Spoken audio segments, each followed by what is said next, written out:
السلام علیکم ورحمۃ اللہ۔ بیسکس آف اسلام میں آپ تمام ناظرین کا پھر سے خیر مقدم ہے۔ میں آپ کے سامنے حاضر ہوں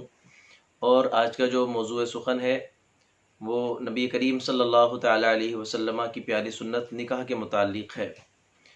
آپ سبھی جانتے ہیں کہ پیغمبر اسلام صلی اللہ تعالیٰ علیہ وسلم کی سنت ہے نکاح کرنا، اور اللہ عز و جل نے بھی قرآن پاک میں نکاح کے متعلق احکام نافذ فرمائے۔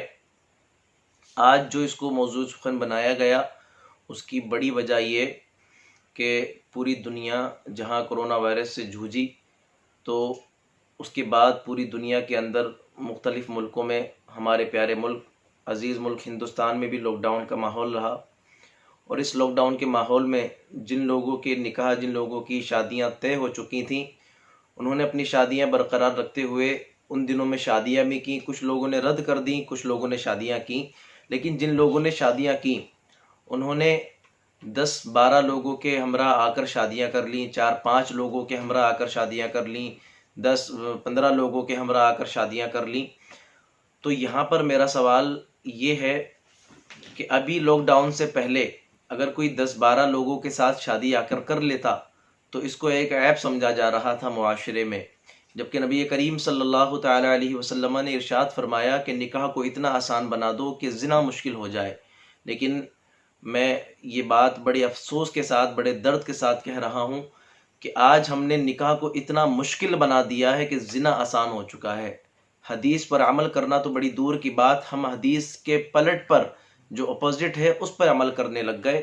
اور ہم نے ایسے حالات بنا دیے کہ ہم حدیث کے پلٹ پر عمل کرنے لگ گئے۔ ہم نے زنا کو اتنا آسان بنا دیا، نکاح کو اتنا مشکل بنا دیا، جبکہ نکاح کو اتنا آسان بنانا تھا کہ زنا مشکل ہو جائے۔ اب نکاح مشکل کیوں ہے وہ تو سبھی جانتے ہیں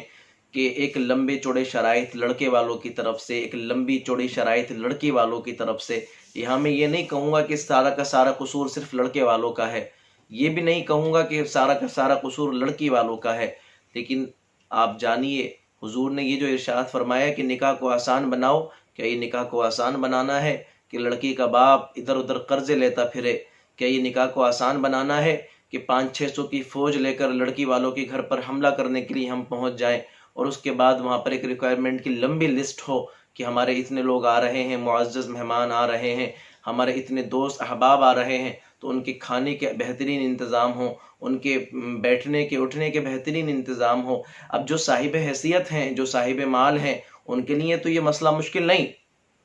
کہ وہ اپنی بیٹی کے شادی میں بہترین انتظام کریں۔ وہ اگر کریں تو ان کو کرنا چاہیے، وہ کر سکتے ہیں، صاحب مال صاحب حیثیت ہیں۔ لیکن آپ بتائیے کہ صاحب حیثیت کی وجہ سے جو غریب اس کی زد میں آتے ہیں، جن غریبوں کا ذہن خراب اور دماغ خراب ہونا شروع ہوتا ہے، تو پھر اس کے بعد وہ قرضے لیتے ہیں۔ آج لیکن سوال یہ ہے کہ جب لاک ڈاؤن لگا، 10-12 لوگوں کے ہمراہ شادیاں ہونے لگیں، تو اس کو عیب بھی سمجھا نہیں جانے لگا، اس کو تو ایسا سمجھا جانے لگا کہ بھئی یہی طریقہ سب سے بہتر ہے۔ تو کیا یہ طریقہ 1450 سال پہلے سے ہمیں نہیں پتا؟ کیا یہ طریقہ پیغمبر اسلام نے 1450 سال پہلے نہیں ارشاد فرما دیا تھا کہ نکاح کو آسان بناؤ؟ یہ کسی کے اوپر 500-600 لوگوں کو لے کر جانا یا 100 لوگوں کو لے کر جانا بھی لڑکی والوں کے اوپر ضروری نہیں کہ وہ ان کو کھانا کھلائے، اس کے اوپر تو یہ بھی ضروری نہیں کہ وہ ان کو چائے پلائے، لیکن ہم اتنے رواب کے ساتھ کہہ رہے ہوتے ہیں کہ ہاں بھئی ہم اتنے لوگوں کو لے کے آنے والے ہیں کہ اگر ان کا کھانا تم نے نہیں دیا تو ہماری بات بگڑ سکتی ہے۔ اور دوسری طرف،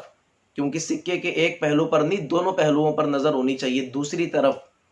جب باپ اپنی بیٹی کو دے رہا ہوتا ہے تو اس وقت نہ وہ اس کا دین دیکھ رہا ہوتا ہے، نہ وہ اس کے نمازیں دیکھ رہا ہوتا ہے، نہ وہ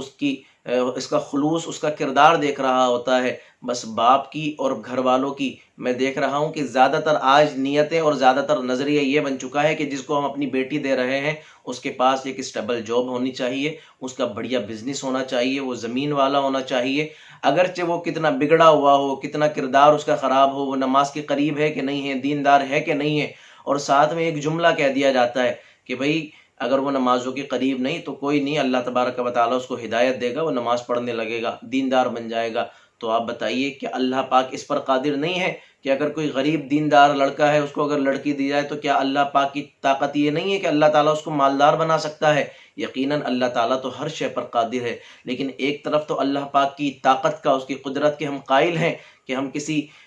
کردار کے خراب بندے کو، جو دیندار نہیں، نمازوں کے قریب نہیں، اس کو لڑکی دیتے وقت ہم یہ جملہ کہہ دیتے ہیں کہ اللہ پاک اس کو ہدایت دے گا، تو کیا غریب لڑکے کو دیتے وقت ہم یہ نہیں کہہ سکتے کہ اللہ پاک اس کو مال دے گا، اس کو دولت دے گا، اس کا کردار اچھا ہے، اس کا دین اچھا ہے، اس کی نمازیں اچھی ہیں؟ کیونکہ نماز، دین، کردار یہ اہم چیزیں ہیں۔ مال دولت یہ ہوں گی اہم چیزیں، لیکن پہلا نمبر اور سب سے اوپر نمبر جو دین کا ہے، کردار کا ہے، خلوص کا ہے، نمازوں کا ہے، کیونکہ کل قیامت کے دن ان چیزوں کے متعلق سوال ہونا ہے، اور جو نسلیں بہترین تربیت پائیں گی وہ انہی چیزوں سے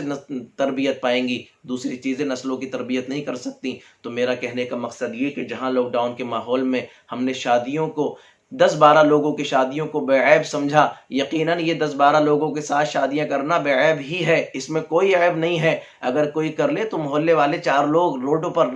کھڑے ہو کر، عام شاہراہوں پر کھڑے ہو کر تانے دے رہے ہوتے ہیں، لو جی صاحب انہوں نے 10-12 لوگوں کے ساتھ ہی نکاح کر لیا۔ لیکن ابھی لاک ڈاؤن کے ماحول میں بڑے سے بڑا آدمی، چھوٹے سے چھوٹا آدمی، مڈل کلاس آدمی، سب کی ایک ذہنیت، سب کا ایک مائنڈ سیٹ ہو چکا ہے کیا کہ یہی سب سے بہتر شادی ہے۔ تو ظاہر سی بات ہے یہ ہمارے لیے تو 1450 سال پہلے سے بہتر ہے۔ تو مسلمانوں، ہم اپنے ذہنوں کو اسٹیبل بنائیں، ہمارے ذہنوں کے اندر استقامت اور مستقل مزاجی پیدا ہونی چاہیے کہ جو نبی کائنات صلی اللہ تعالیٰ علیہ وسلم نے حکم ارشاد فرمایا کہ نکاحوں کو آسان بناؤ، آج جب یہ نکاح آسان ہونے لگے تو سب کی نظروں میں محبوب اور سب کی نظروں میں اچھے ہیں، تو یقیناً نبی کائنات کو تو یہ بات پہلے سے اللہ کی عطا سے پتہ تھی کہ آنے والی قیامت تک کیا کیا ماحول ہونے والا ہے۔ تو پیارے آقا صلی اللہ علیہ وسلم نے ہر کسی کے متعلق کہ نہ غریب کسی زد میں آئے، نہ غریب پریشان ہو، نہ امیر پریشان ہو، نکاح آسان ہو جائے گا تو نہ امیر پریشان ہوگا نہ غریب پریشان ہوگا، اور اس وجہ سے بڑی خرابیاں جو پیدا ہونے والی ہیں وہ تمام بڑی خرابیاں ختم ہو جائیں گی۔ اگر ہم ابھی بھی سمجھ چکے ہیں